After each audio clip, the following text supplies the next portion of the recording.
All right, well, thank you guys all for showing up.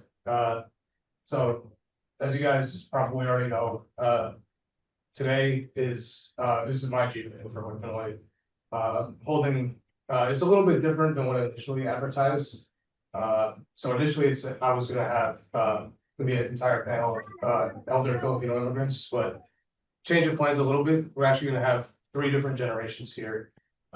So, the whole thing for today, I have like, it's gonna be kind of like a live panel slash interview, type deal where I'm gonna be, asking our guests about, their migration stories, their early experience in America, kind of relating it to now, and getting, getting kind of an idea of what their experience as Filipino immigrants, has been over the course of their time here.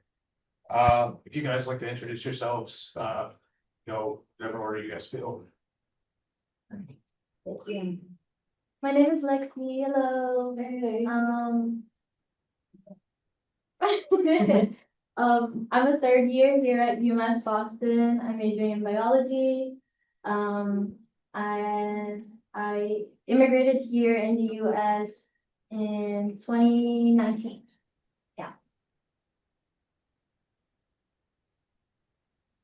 Either way, you could, just go next if you like. We're just doing introductions now, and if you wanna introduce yourself first, or second, actually, but Oh, sorry, are you talking to me? yeah, is the audio, uh, should I speak a little louder? Is the audio okay? Yes, please. Sorry about that. We're just doing introductions, so if you wanna introduce yourself to the people here and on the Zoom. Sure. Hi, everyone. My name is Hanah Fadrigalan. I'm also Lexie's tita. I was an alumni at UMass Boston. I first went there in 2008. It's a long time ago. And I moved I think I said I moved to the US in 2002. Awesome, man. You wanna? I'm Lewanda Lim. I'm the oldest here. And I'm an artist, and we moved to Medford, Massachusetts almost 3 years ago from Ohio. All right. Well, in that case, I guess I should probably introduce myself too, if you guys don't already know. My name is Liam. I'm the cultural director of Pinoy, and also I'm currently interning for the Sampan newspaper in Chinatown, in which this event I'll be documenting everything talked about here today in an article for that. Once that comes out, I'll, whether it be through Hoi Pinoy's Instagram or some other way, I'll get the article to you guys so you guys can check it out, and anybody else over Zoom or whoever wasn't able to make it today. But in that sense, what did I have? Okay, so, well, yeah, I guess we can jump right into things then. I will say afterward, there will be audience questions if anyone has questions for any of the speakers. But yeah, I think we can. Yeah, if you guys are ready to go. All right. So the first question I have for you guys here, it's talking a bit about before you guys came here. Tell us a little bit about your life in the Philippines, like what, whether it has to do with like your family over there, just different experiences you had over there, and maybe like your work, school, anything like that. Just tell us a little bit about before you came over here. Anybody could start if you want. In the Philippines, most of my mom's side of the family is still there, and I feel very lucky to still have like family there and to also have like family here. So I don't feel as isolated as I was when I first like moved. But I feel like in the Philippines it was a little bit different because I feel like in the Philippines everything is more condensed, whereas like here I feel everything is like more spread out. I don't know what that means. Can you elaborate a little on the condensed aspect? Like I like in the Philippines, everything is just like right next to each other, so like commuting isn't too bad. Like like commuting is more common than having cars. I see. I'm sorry. No worries. Yeah.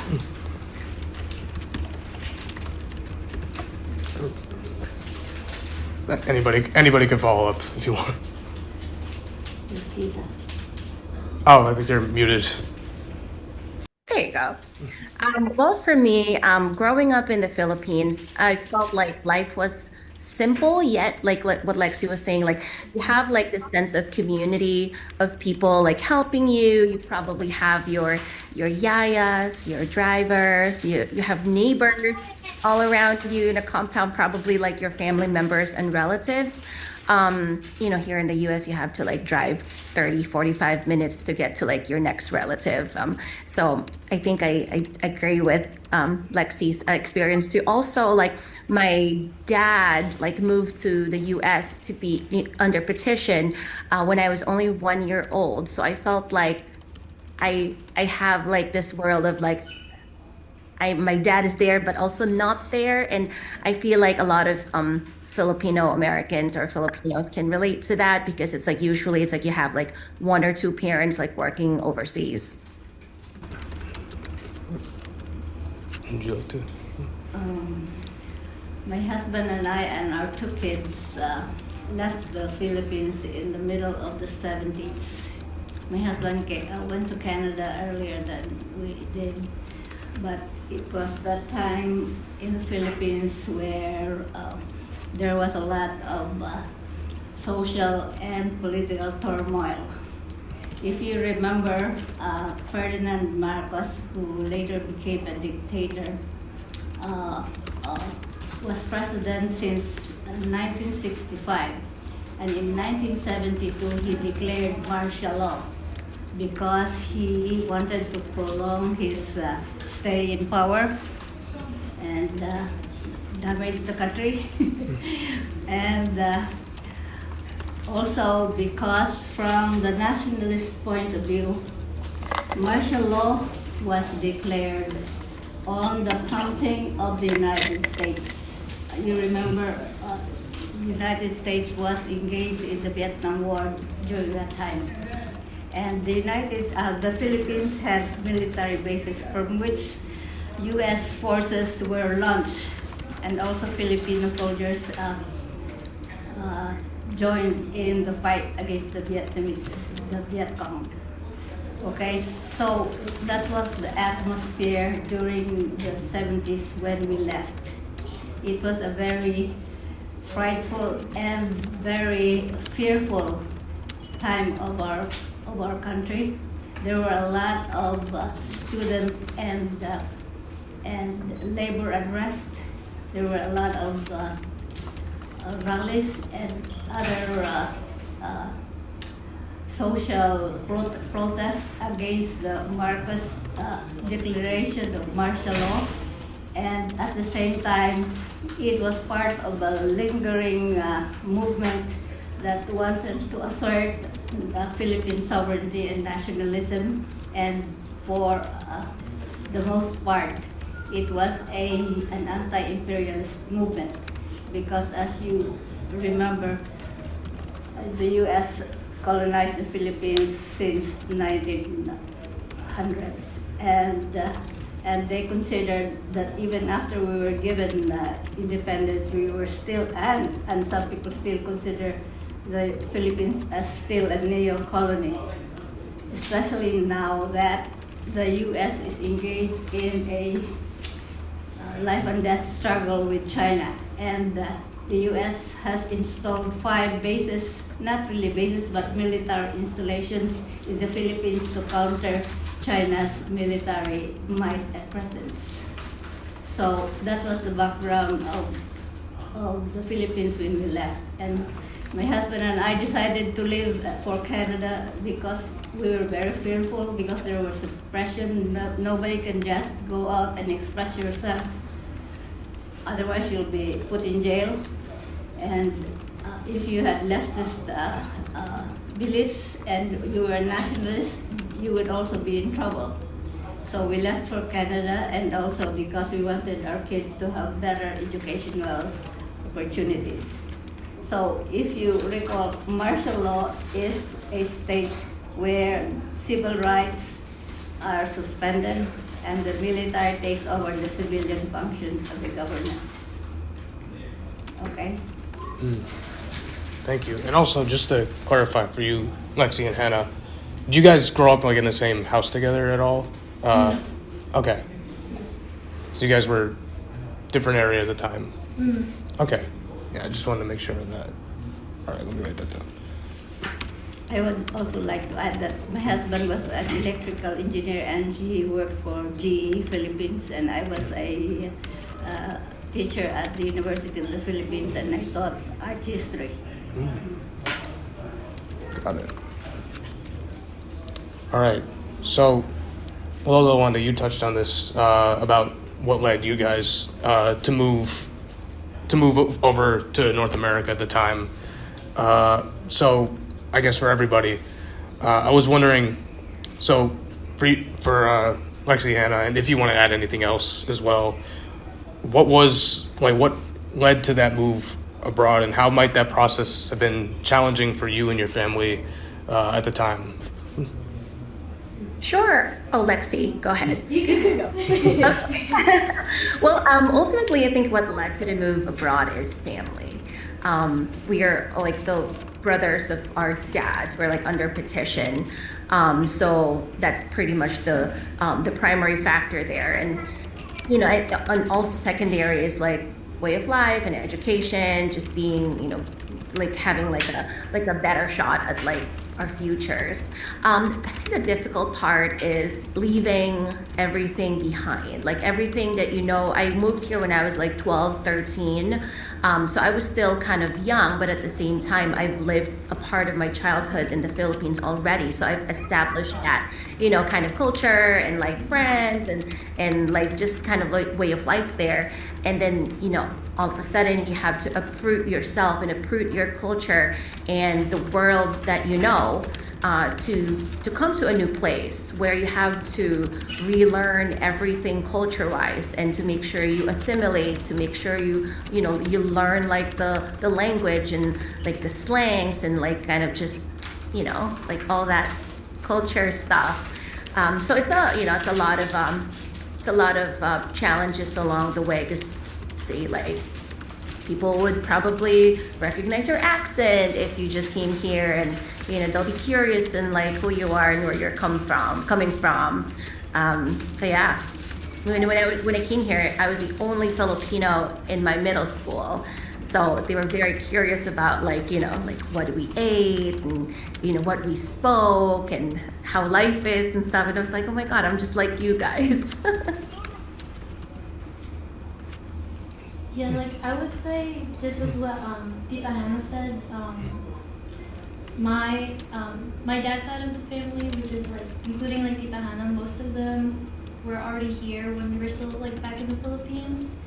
So my dad was the first one to immigrate, and so he was an overseas like worker for like 5 years, and then eventually we followed after him, and like it truly like led from our family being here, and also to give my dad, like us, like a better opportunity and like better education, since I feel like Filipinos really romanticize the American dream.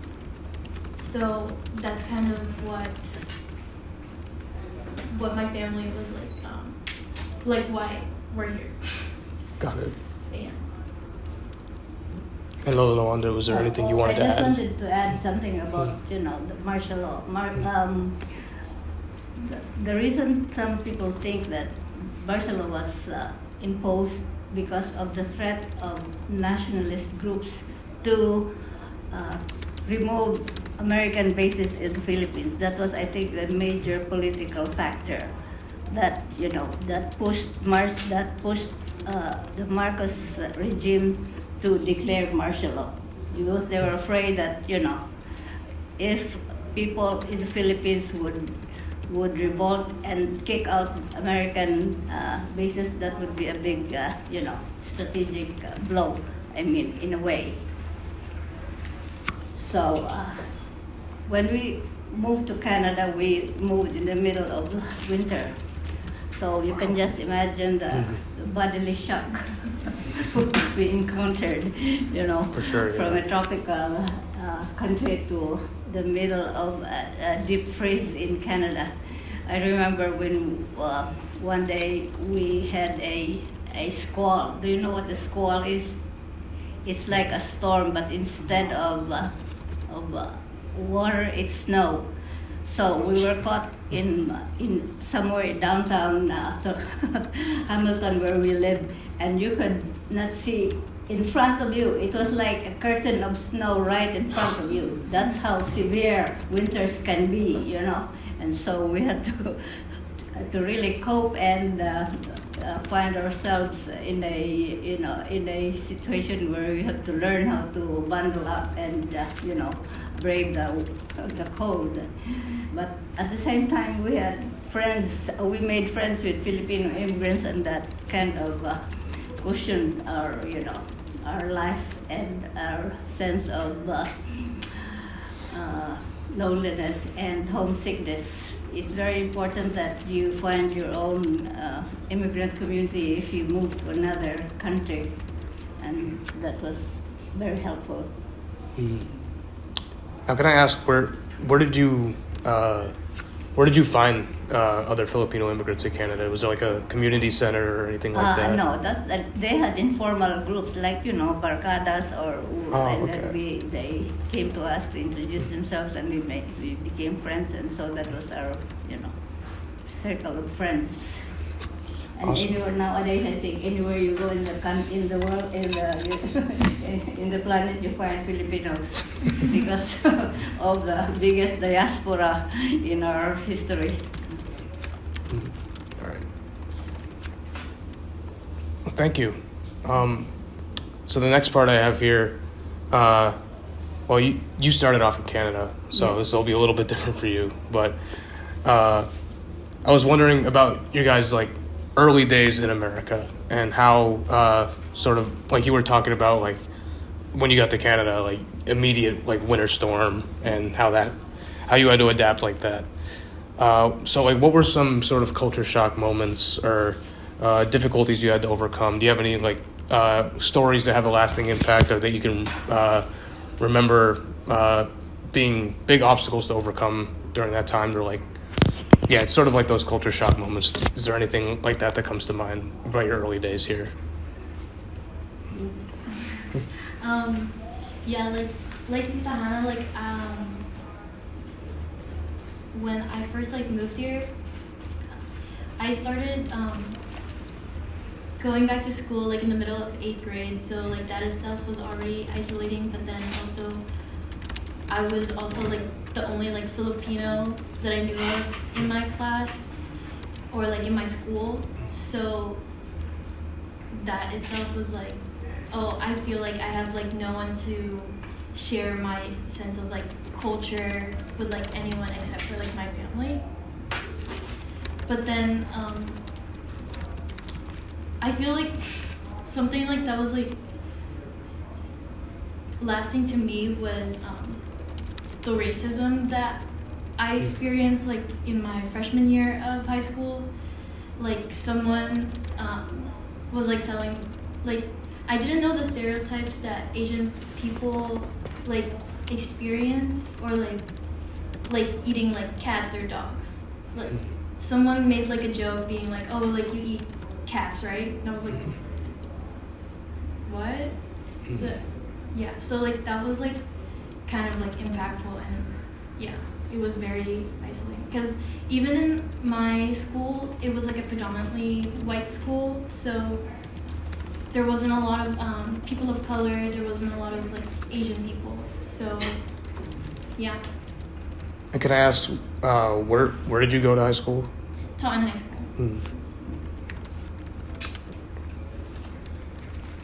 All right. And Hanah, is there anything you wanted to add on that? Sure. Well, when we first moved to America, I felt like because all my dad's side is already here, so I felt like I immediately have a family, and we have a huge family here in the community, and also like our immediate family that some of them have been here since like the 1970s, so they're very established here, and they're very active in the Filipino community. So almost immediately we were like doing like dance like organizations, like learning all the cultural stuff. So I even felt like I was more connected to my Filipino roots here than in the Philippines, because I felt like growing up in the Philippines, Filipinos love the Western like culture. So now in the West, now they're curious about the Southeastern culture. But piggybacking on what Lexie said, I felt like also not a lot of representation of Filipino culture in schools. Not even in my high school. I went to Boston Lion Academy, and even there, like, I have a lot of like Chinese friends, Vietnamese friends, but not really like Filipino. I feel like there's like 2 Filipinos in the whole high school. So I think stories that left a lasting impact for me is like that. Like, I wish that there was more representation of Filipino in collegiate and schools, and and especially now, like, I'm glad that there's like Tagalog like classes are being offered in a college level, and also like that's why also back in 2008, like me and my friend Mark Harris, which I think you probably have heard of his name before, he and I both co-founded the Filipino Club because of that reason. We wanted to like showcase the Filipino culture and share like what awesome, lively, happy like culture we have, because there's not a lot of that. So yeah, which is now Boy Pinoy. So yay. Yeah, that's now our club too. Yeah, so we have an OG here. Thank you. Yeah, I just want to add something about my first experiences with North America. One of the first things that really kind of shocked me was when I first went to a very large Canadian grocery store. And I was overwhelmed by the number and the varieties of food.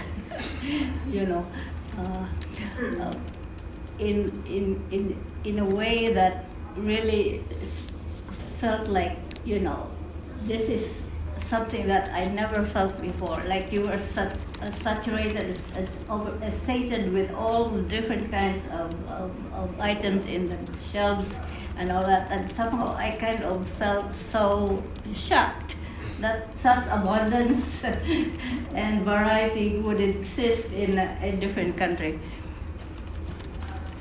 And also, I did want to just follow up on that for you. So I was also kind of curious, when did you make the move from Canada over to America? In 1979, my husband found a job in Pennsylvania, and that's where we stayed for 4 years. Yeah, and that's where I really became Americanized, and so with the kids. We learned how to speak English much better in a way that could be understood, because even if you know how to speak English, your intonation and the words you use are not exactly very easy to understand. So we had to learn how to speak more like Americans, but even up to now I still have that accent. You can't remove that. It's hard, but anyway, so when we were in Pennsylvania, we developed a lot of friendships, and the kids became more Americanized. And at that point, we decided that we will not be teaching them Tagalog, so that they can blend with the American culture much faster. And now we regret it, because that was one big mistake. We were too eager for them to acculturize.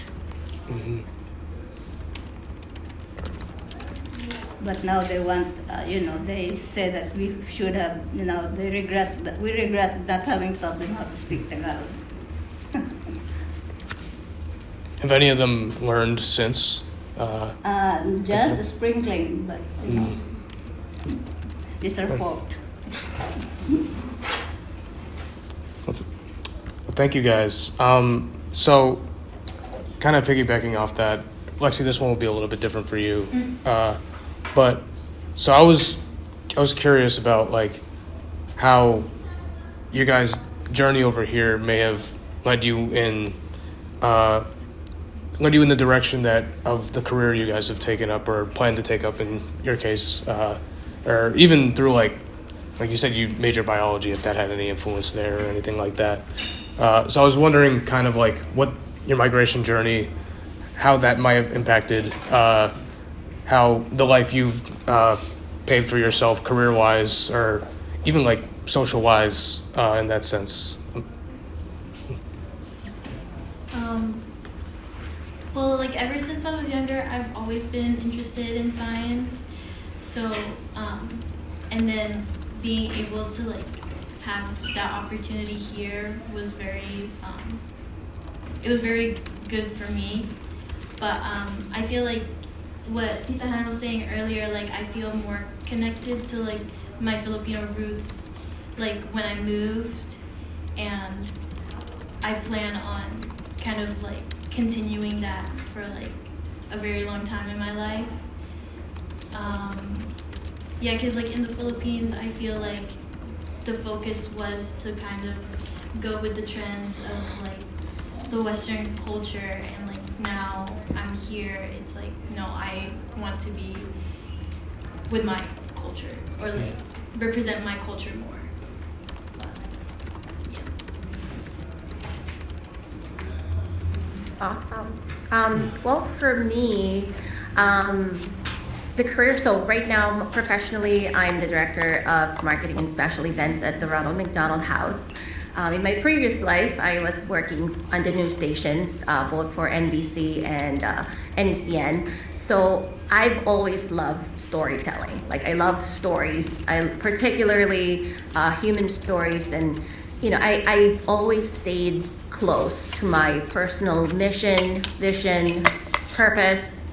And it's always been like my compass in life. Like you're not connected to your brand, you're connected to yourself, if that makes sense.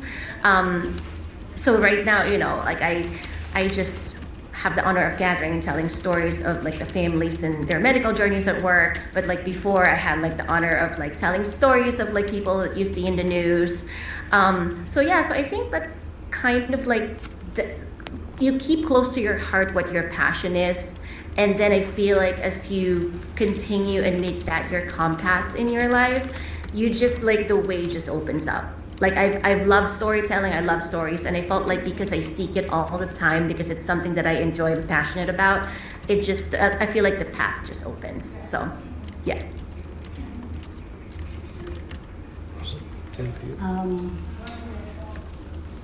I think America offers a lot of opportunities and materials when you are an artist. It's so easy to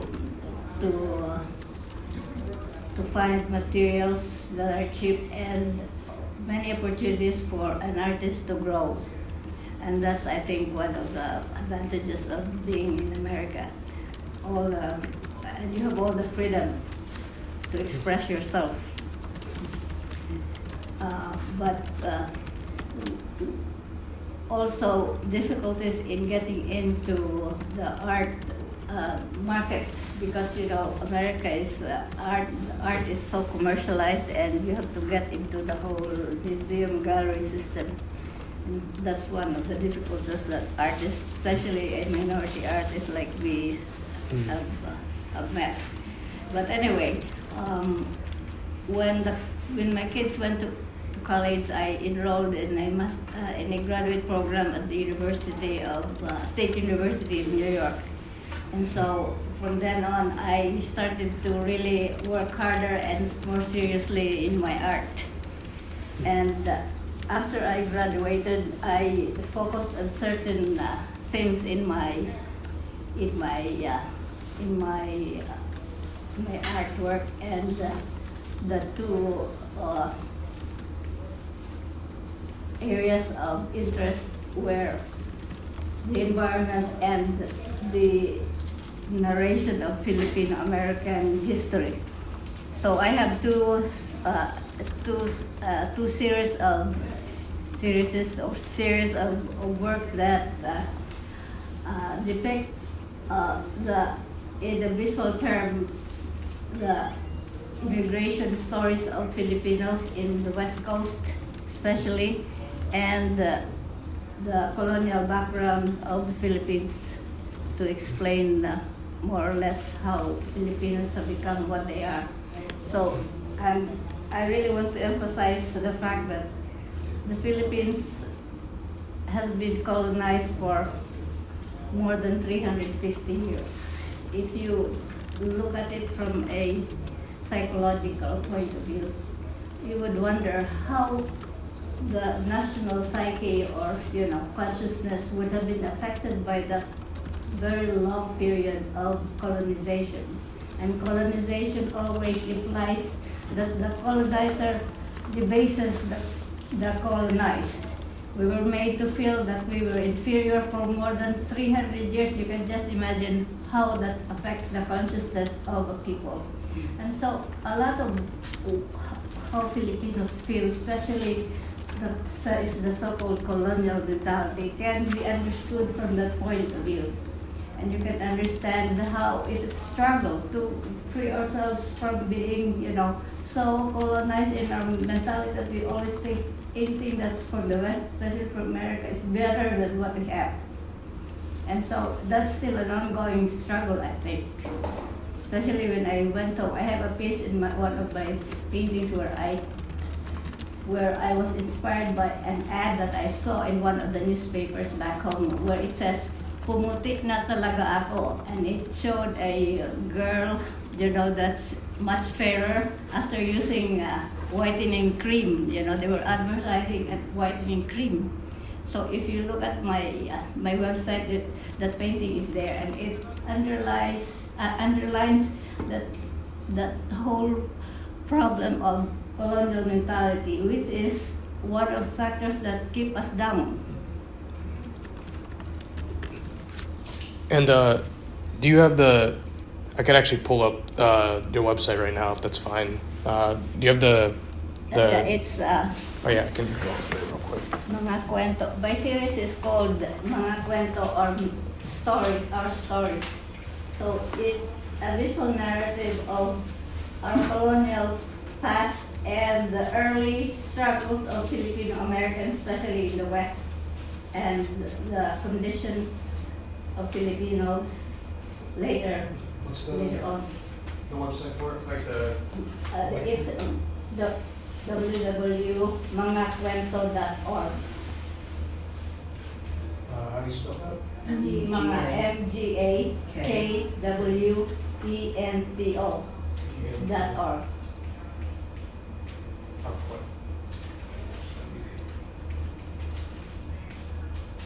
Is that right on the top? There. And which one were you referring to? Yeah, you go to I can share it in the Zoom too. to the gallery. I'll share it in the Zoom. So they can see it as well.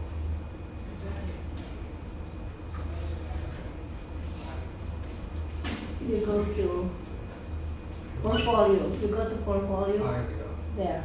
Telling our story. Yeah. That's Imelda's shoes. You know Imelda? No?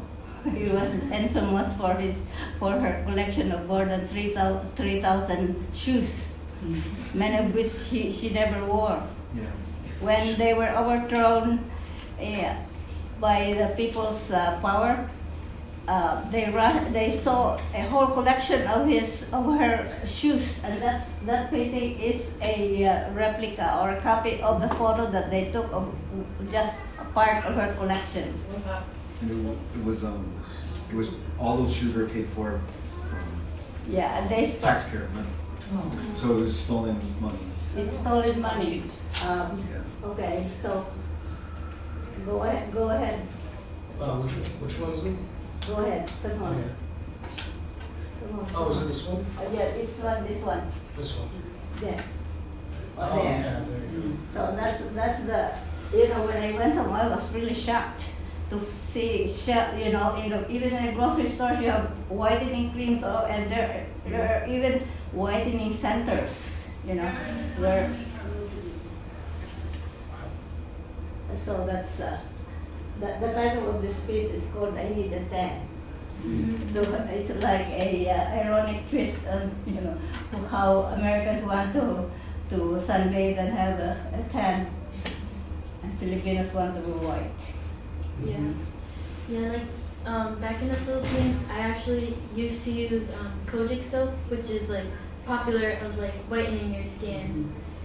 And my mom still uses it to this day. See, Yeah. that's how prevalent, the colonial mentality has seeped into our consciousness. Mm.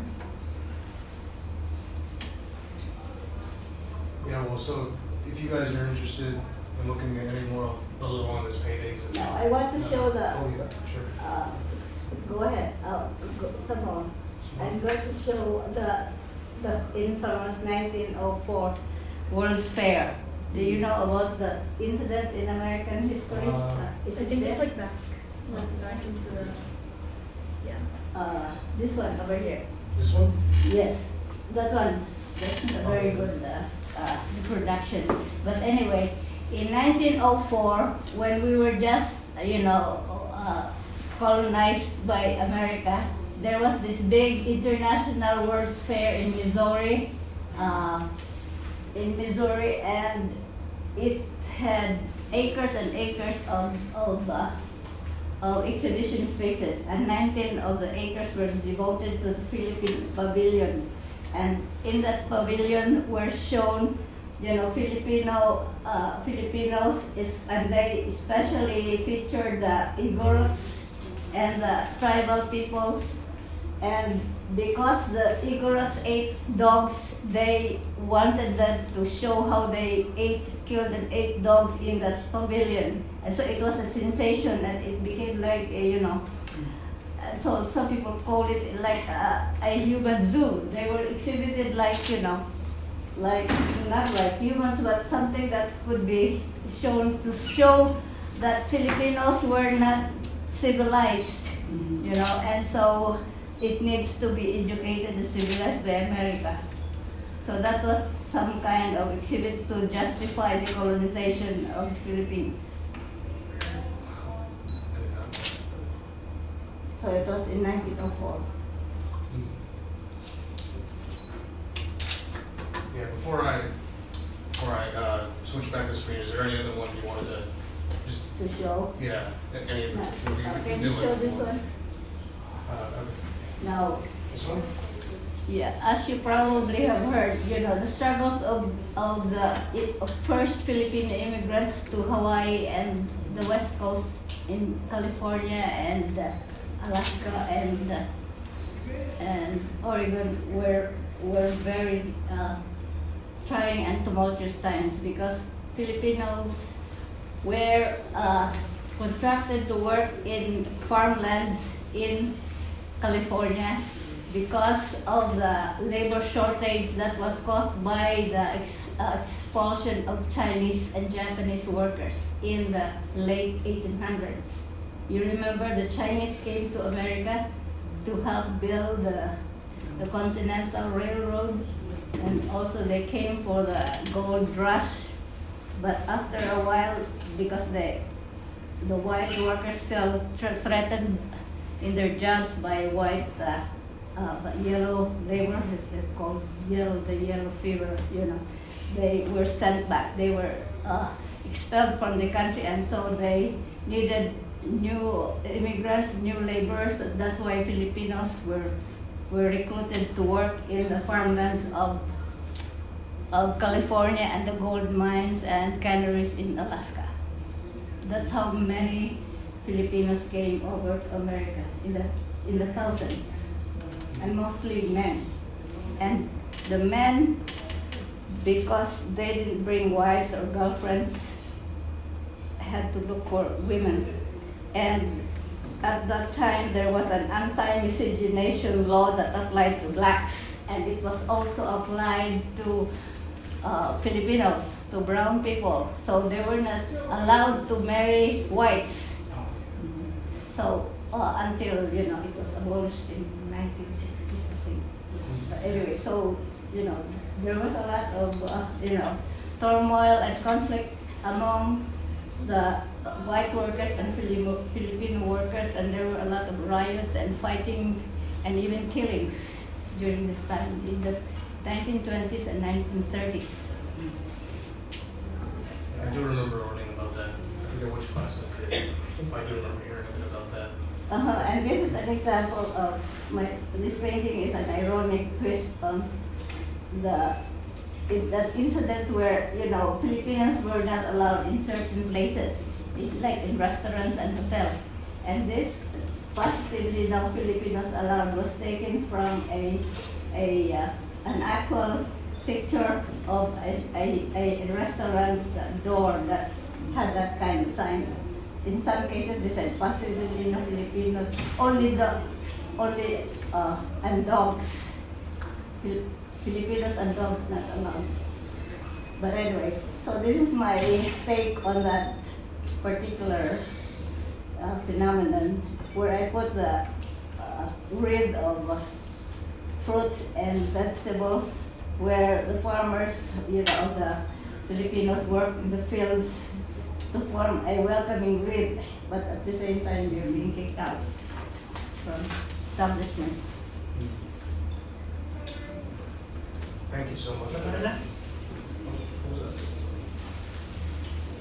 Oh, someone say something on Zoom. Okay, this time.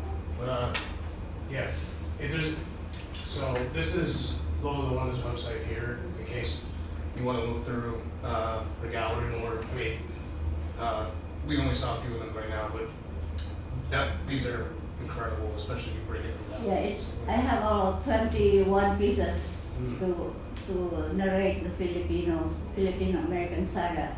So if you are interested in seeing that, you're welcome to visit me at my studio in Melbourne. Yeah. So that's the URL up here. And this one is another piece that I really like, because this one is more contemporary. That one is tago ng tago. You know what it means? Tago ng tago means hide and hide. It is a depiction of illegal of Filipinos trying to hide and work in the underground economy. So and there's the immigration officer there on the left. But anyway, I want you to show this one. Yeah, that one is entitled this one. Roses for nanay and nanny. This is a depiction of the situation of a lot of Filipinos. Filipinos who have degrees sometimes come and work as housemaids, housekeepers, and caretakers. And yes, like this example here, taking care of a white kid while his mother is taking care of her own child back home.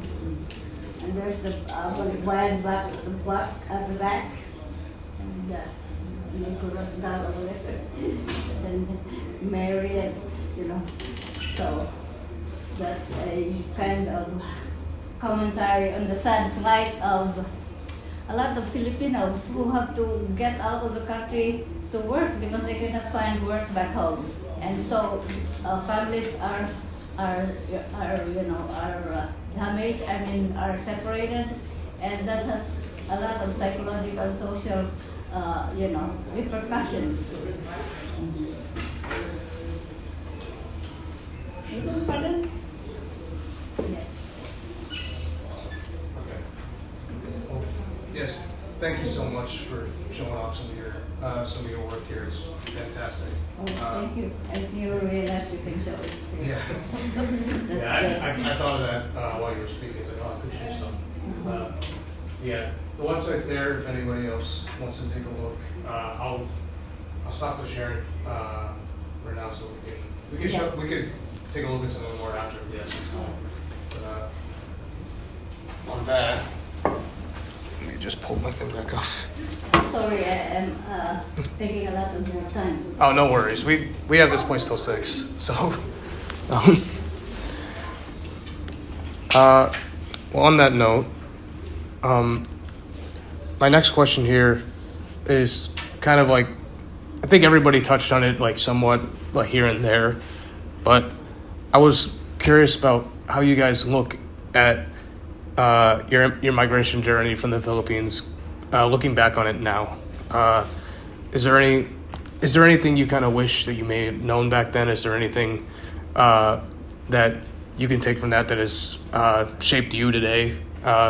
Just like general reflections on how that journey went and is still going for you in some ways. If anyone wants to start. I'll start. And before I start, I just wanted to say Lolanda's like art is powerful. Like I love seeing it, and I do encourage like the students, like especially if you're born here, to like really look at that and look at the different like diasporas in the Filipino, like by decades of like how Filipino Americans really experienced America in the 1940s, in the 60s, in the 70s, 80s, so on and so forth, and then now. Because there's just like, it's just so full of heart and full of stories. And thank you so much for sharing that, Lola. Thank you. Now to the question, viewing my journey way back, I feel like, I always say I would always not change anything because, it would always lead me to where I am now. But I feel like if I were to change something, or if I were to like know what I would have celebrated my Filipino-ness more. Like I felt like when I first came here, I was always like going with the trends. I like bleached my hair blonde. Like I was really trying almost like overcompensating, assimilating in the US, because you have to like know the slang. You have to like, you just have to be seen as like an American, whatever that means, right? But I feel like I would have celebrated my being Filipino more growing up as a teenager, which I realized as an adult, but that's what I would have changed. Lexie? My answer is the same as Tita Hanah's. Like I wish I also like celebrated my Filipino-ness like more when I first like came here, and just like growing up, because like going back to that, like I used to like use whitening products for like my skin, because I thought like I would be more beautiful if my skin was lighter. But now like I embrace my skin color. Like I love that I'm tan. But like I only kind of like started embracing it during like my culture more during my senior year of high school. And my friends and I started the Asian American Club like back at Taunton High, and like most of the members weren't Asian, but it was to basically just like celebrate our culture and to like kind of share that with people.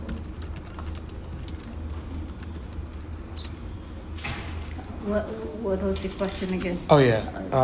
So the question was, how do you view your journey looking back? Is there anything that you wish you knew back then? Is there anything that you think significant that you think has shaped you today? Just a general look back on your migration journey. Well, I consider myself very lucky, and our family very lucky, because we lived in towns and cities where we were accepted, and we never experienced racism at all. I think we probably just circulated with people who were more liberal and more accepting.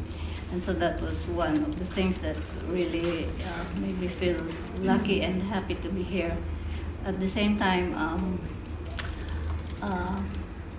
what I have found out living here is that distance sometimes from your own country gives you a better, more objective view of your country and its history. And I have always been curious about world history and what's going on geopolitically in the world today, and that's what I thank the internet for, because I get exposed to so many viewpoints and have learned to navigate all the conflicting theories and ideas and ideologies in a more objective way. And I have come up to a certain realization that, and which is happening today, is that, you know, all, as you all know, all empires rise and fall. And America, even if Americans do not want to accept it, is an imperial power and is a hegemon, you know. And the hegemon always wants to control other countries, especially if there are sources of minerals for their industries and other economic needs. So if you doubt that America is not a hegemon, just look at how many military bases has in the world. Do you know how many? 700, more than 700 bases all over the world to protect their interests.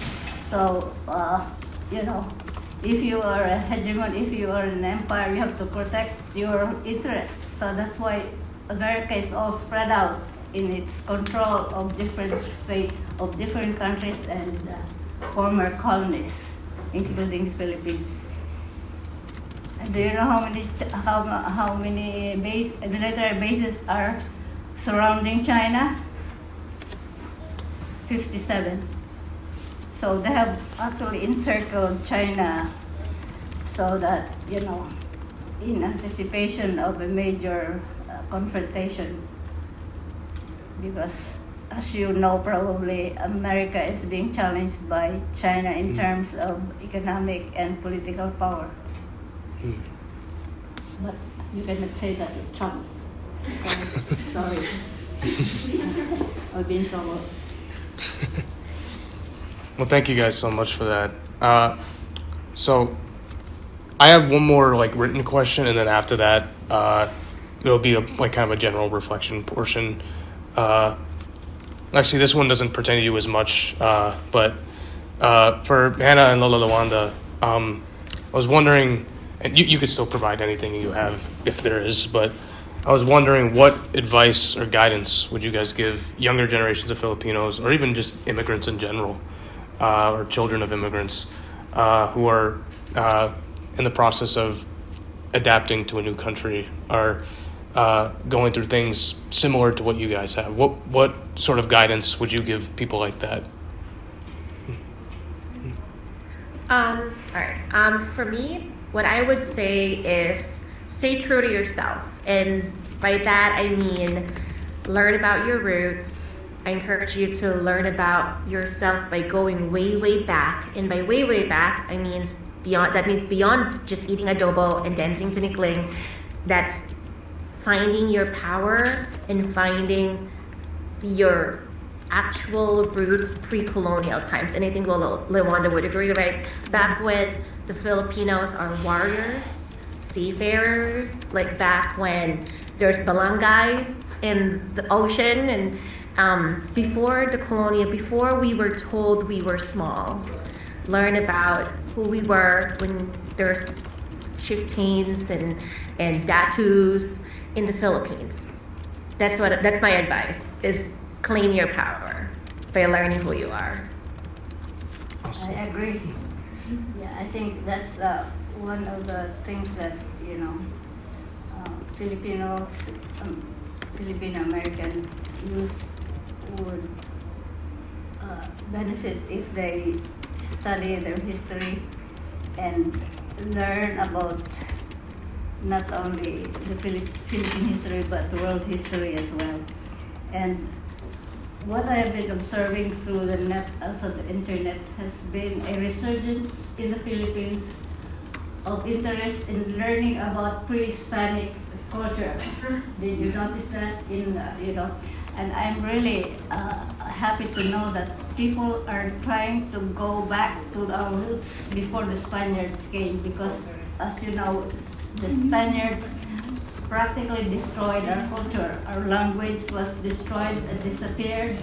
All our other, cultural institutions were replaced by Western institutions.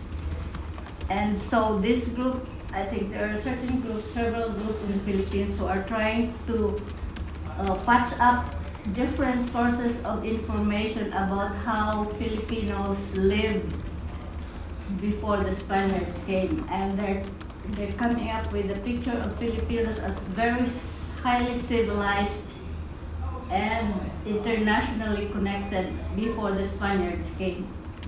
Filipinos had a very strong maritime connections with other countries, even Japan, China, Malaysia, and Vietnam, part of Vietnam.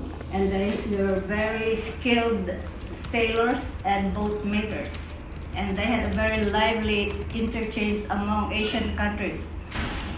So, and one of the things that you will be struck by when you go back to the Philippines and go to the Ayala Museum is how skilled Filipino jewelers were. If you go to Ayala Museum, you will find all the gold jewelry that were excavated mostly from Agusan, from Mindanao, where the graves carried all this magnificent jewelry, solid gold jewelry. Awesome. That sounds like a place I want to go. Where is that? In Ayala Museum in the Philippines. Do you know what region, island, like Mindanao? It is in Metro Manila. Oh, okay. Yeah, you Google Ayala Museum and look at the gold collection, Philippine gold collection, and you'll be amazed. I'm going. Yeah, I'm going back. Oh, go ahead. And also to add to Lola Lewanda, it's like I also love the emergence of like the pre-Hispanic interest of the Filipino history, because oftentimes, even when I was growing up in the Philippines, when we learn about the Philippines, the first thing you say Lapu-Lapu killed Magellan. It's almost like Philippines started when Magellan was there, but Philippines and Filipinos have existed way before Magellan was in the Philippines. But fortunately there were records, but unfortunately those records were the kind of like the official records of the Philippines. But there's more to it than that. So yeah, I mean there's a whole language, there's a whole what do you call that? Lola Lewanda, what's the language called? Baybayin? Yeah, people are trying to recover and use Baybayin as a script, as a language which was destroyed by the Spaniards, but it also survived among certain tribes. I think the Mangyans of Mindoro, they preserved it. Awesome. Lexie, is there anything you wanted to say before? Okay. Well, yeah, at that museum, I'm going back next summer. So Don't fail to go to that. Yeah, I'm going to try. Yes. My family's in Mindanao, so that's where I'll be most of the time. But if we can make the trip up, that sounds like a place I'd want to go. So, well, on that note, the last thing I have here is if you guys have any general reflection about this experience, anything you talked about, anything that we didn't get to that you feel might be relevant or might be important to talk about. It's kind of like a free-for-all in that sense of just like reflecting on today's experience and what we've discussed. I know you can just. Okay, I'll start. Well, for me, it's thank you so much for having me on the panel. It's always so nice to like hear different perspectives from like a Gen Z perspective and Lola Lewanda's like rich like knowledge of decades worth of like Philippine history and Filipino American history. So I appreciate that, and it's very eye-opening to like learn about like what's before you and what could be after you.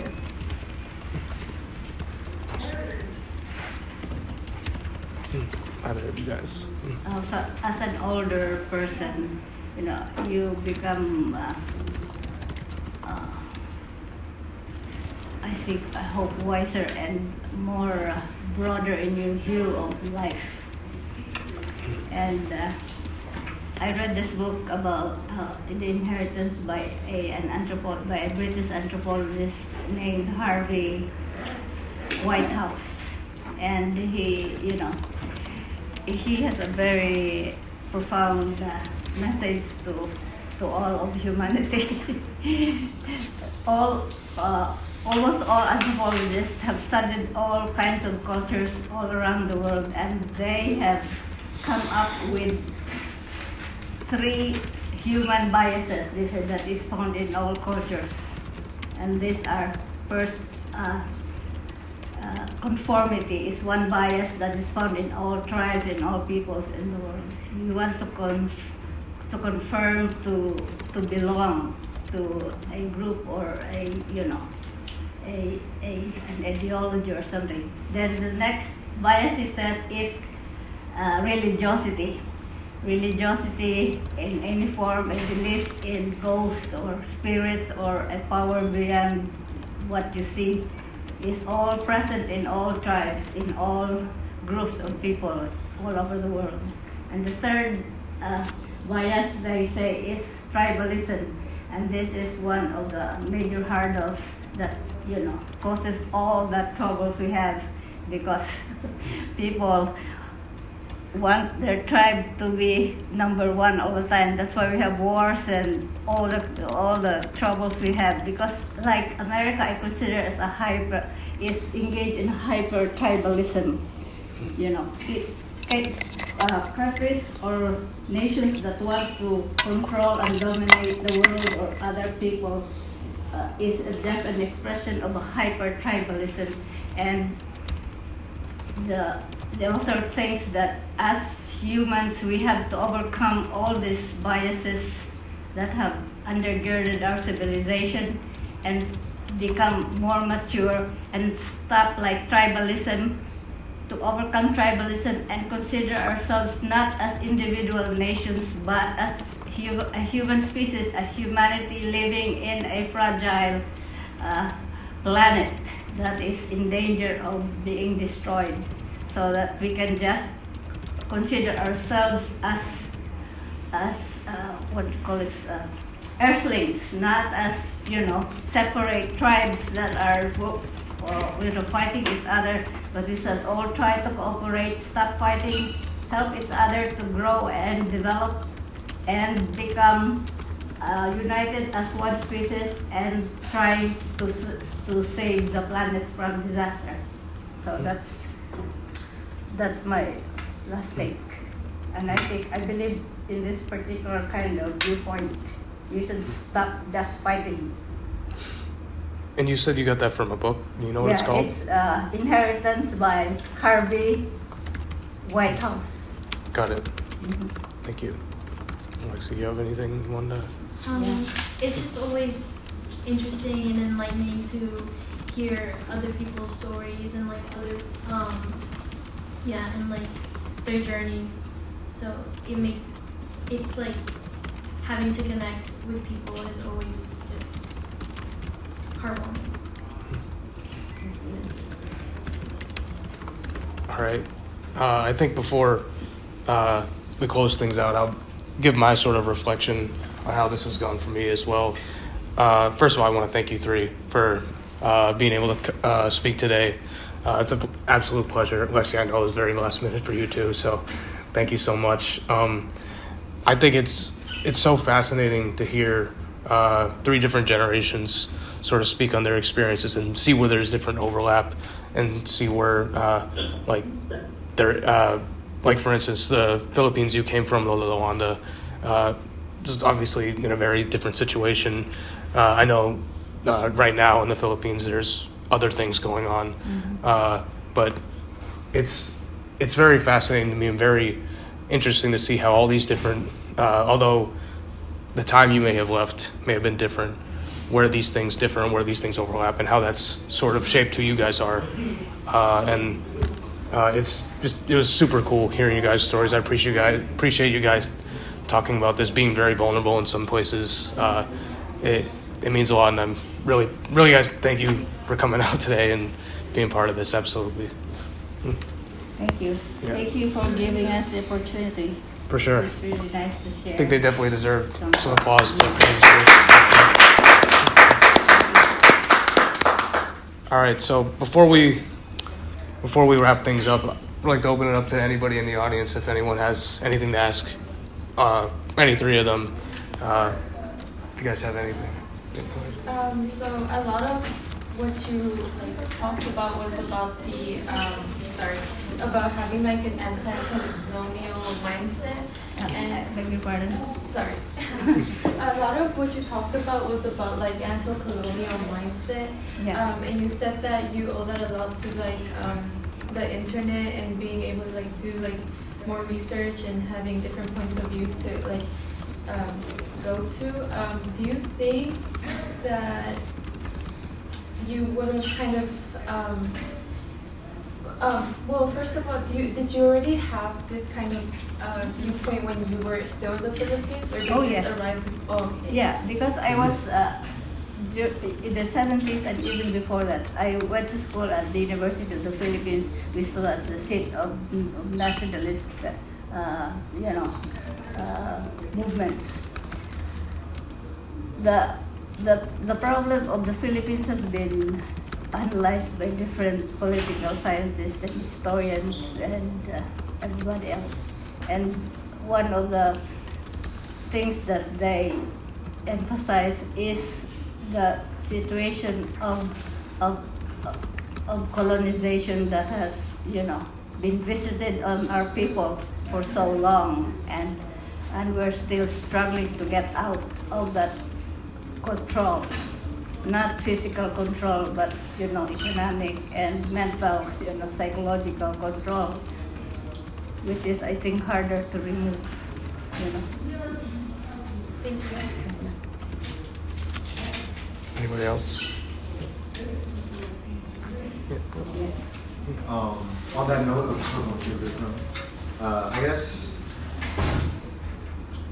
how do you think how would you describe the difference between the situations of Filipino migrants fleeing the Philippines for political reasons in your time versus today? It's kind of hard to judge or predict, because you have to research about how new immigrants or Filipinos who came here after 1980s or 90s would have a different. But I think generally I can say that most Filipinos and immigrants come here for economic reasons and political reasons, and but mainly I think it's for economic reasons, with some educational reasons, but I think mainly for economic reasons. And also the idea of freedom, a Filipino, almost everywhere, I think, I don't know now, but before, during our time, people all over the world want to come to America because it's the center of the universe, and it's well known for its idea of freedom. Yeah. Because, compared to where they come from, probably, freedom, there's relative freedom here, but it's not freedom in economic terms. Mm-hmm. Also, if there's anyone over Zoom that has a question or anything like that, you can feel free to unmute or type in the chat for sure. I do have a question for the students. How many of you have lived in the Philippines and then had to come here? Or is everybody like born here? You were born here? here. You were born I was too, yeah. Does that make a difference? Do you feel less connected to the Philippines than if you were born in the Philippines and spent your childhood or some years back home? I can't really say I felt separated from Filipino community. It definitely helped that I grew up in California. Yeah, Where makes a there's- difference. Yeah, there's a lot of Filipinos like everywhere where I grew up. I'm from the San Francisco Bay Area, so there's a lot of Filipinos there. But I always noticed that my family, for example, and a lot of the other Filipino American families, we always spoke about the Philippines as home. We never spoke about California as home. See, that's and interesting. Yeah, and even my mom who really wanted me to assimilate into American life will still emphasize to me that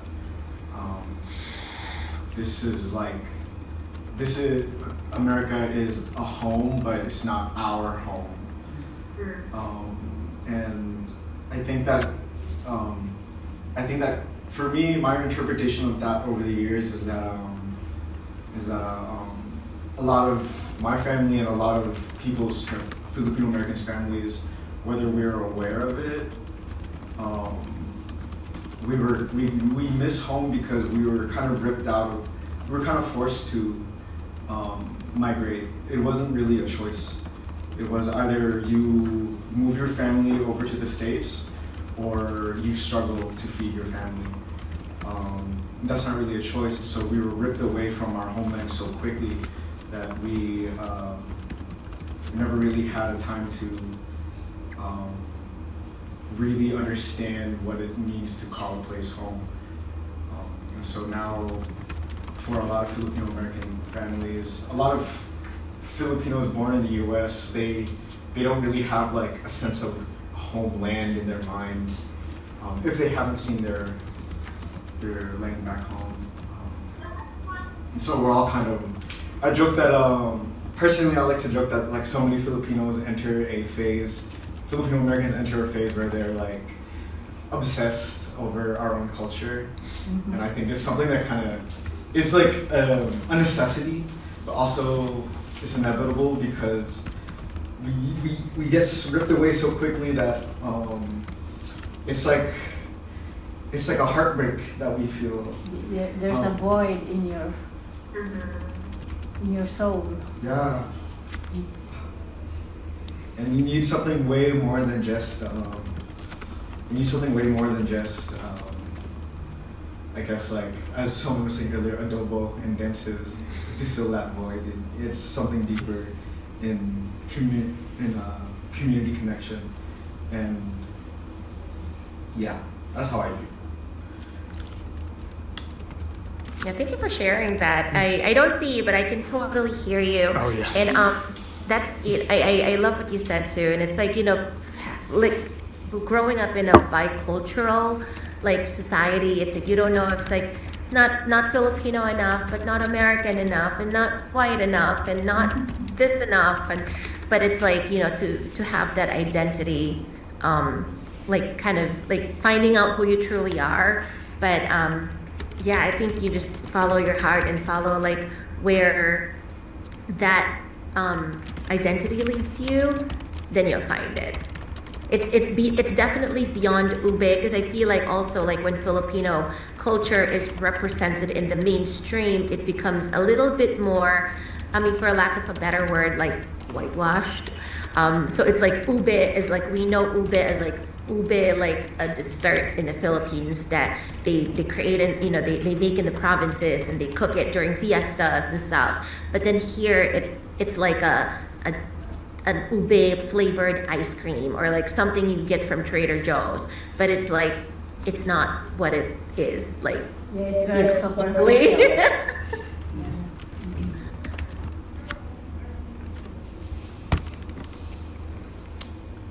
I think I could piggyback off a little what Dandan, right? Yeah, what a little Dandan said. I think, like, when I think about, like, does me being born here make me any different? My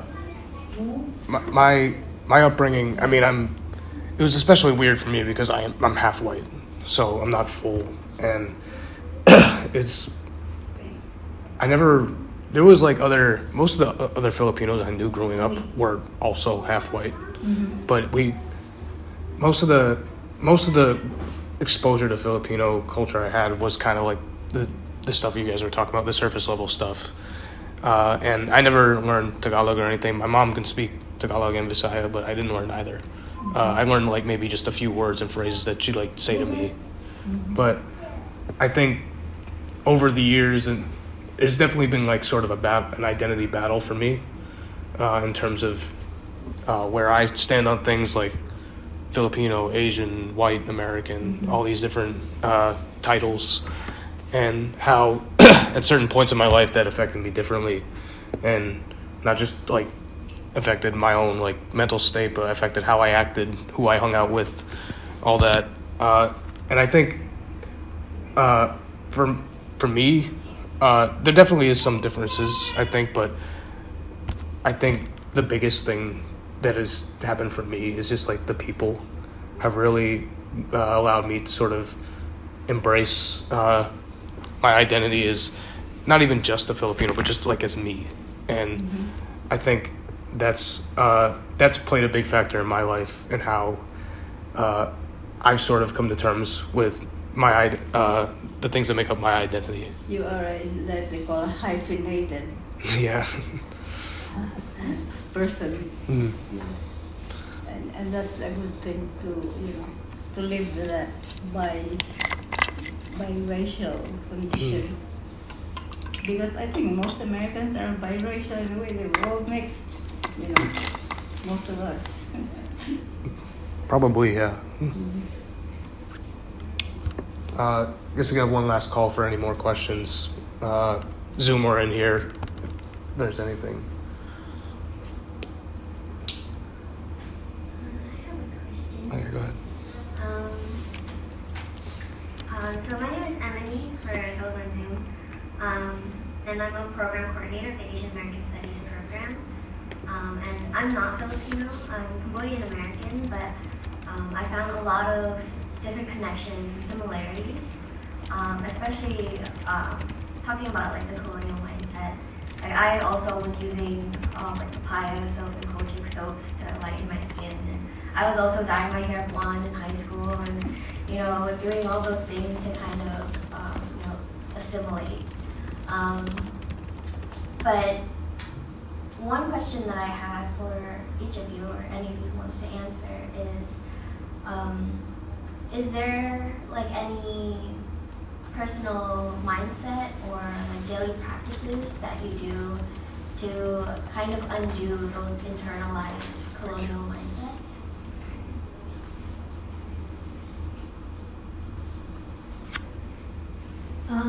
I feel like for me, like ever since like moving here, like sometimes I feel like I'm losing my Tagalog. So recently I've been like trying to like strictly like talk in like Tagalog with like my family, because even like at home I feel like it just automatically like switches to English. So like I try as much as I can to like speak in Tagalog, or like if I have like friends that can like understand Tagalog, I'll like say like phrases, and I feel like that's just my personal way of like truly like connecting with like the culture. I think one of the best ways to remain connected to one's roots is through food. And, you know, I always make sure that our children eat Filipino food, and that's the best, one of the best ways to remind them of the roots, and you know, taste is something that is not easy to forget. So, you know, I always make sure that, you know, Filipino cuisine is always present in our children's and our lives. For sure. And I agree with Lola. Lewanda. Food is definitely like a factor that can like gather people. For me, I think like how I would undo it or like kind of go back to the roots is to like join community groups that you want, you know, like say either if it's food or just community groups about culture, or like a trip to the Philippines that is more focused on culture, and just kind of like just learning about like your parents' hometowns. Ask your parents or your family members who have lived in the Philippines will be your biggest resource in finding that like spark of connection and to connect yourself to the roots, whether it's Cambodia or Philippines or anywhere in Southeast Asia. Like ask questions and be curious. Thank you. All right, one last call if anyone has anything to ask or anything to say, really. All right. Well, thank you guys once again so much. This was an awesome experience here. This definitely went like exceeded my expectations for sure. It was really awesome hearing you guys speak. And thank you all for coming as well. And in the room and on Zoom for sure. Yeah, you guys can give yourselves more time. Thank you for sure.